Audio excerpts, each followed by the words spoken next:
एक बार हम लोग ये क्वेश्चन पढ़ लेते हैं। यहाँ लिखा हुआ difference between nth and n plus 1th bore radius. भाई अगर हम लोग रेडियस के फॉर्मूले पर जाएं तो रेडियस का फॉर्मूला होता है 0.529 या फिर 0.53 इंटू में n स्क्वायर बाई जेड, और ये जो जवाब होता है वो किस में होता है, इन एंगस्ट्रॉम में होता है। कहाँ से आ रहा है फॉर्मूला? दो इक्वेशन होते हैं इस चैप्टर में, तो बार बार दो ही इक्वेशन है।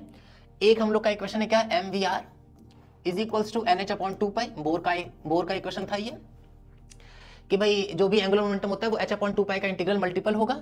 और एक और बात अगर हम लोग करें तो क्या लिख सकते हैं, mv square by R is equals to k Z E into E divided by R square, की जो सेंट्रीपिटल फोर्स होगा वो इलेक्ट्रोस्टैटिक फोर्स ऑफ अट्रैक्शन से मिलेगा। तो कोर में तो यही दो फॉर्मूले इधर उधर करके हम लोग सब कुछ सॉल्व करते हैं, तो वहां से ये आर की वैल्यू निकल के आ जाती है।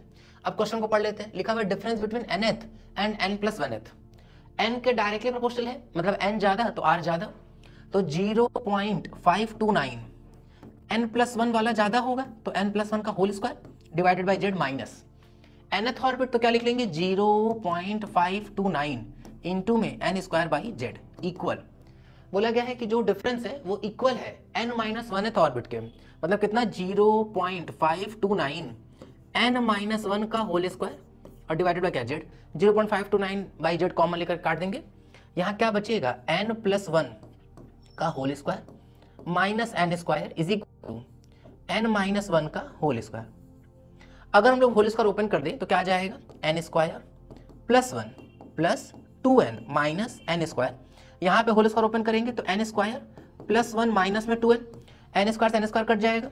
ये यहाँ पे क्या बच रहा है, यहाँ बच रहा है ये 1, इस 1 से कट जाएगा, ये 2n इधर आके जुड़ जाएगा तो 2n 4n, और ये n स्क्वायर इधर तो इक्वल n स्क्वायर के, एक n काट देंगे तो n का वैल्यू क्या आ रहा है, 4 आएगा। क्योंकि n इक्वल 0 भी एक सोल्यूशन हो सकता है, लेकिन n इक्वल 0 का कोई सेंस ही नहीं बन रहा है, तो कौन सा आ जाएगा, n का वैल्यू 4 आ जाएगा। ठीक है, तो द वैल्यू ऑफ n ही पूछा गया क्वेश्चन में, तो इसका ऑप्शन नंबर डी ठीक हो जाएगा। क्लियर ना?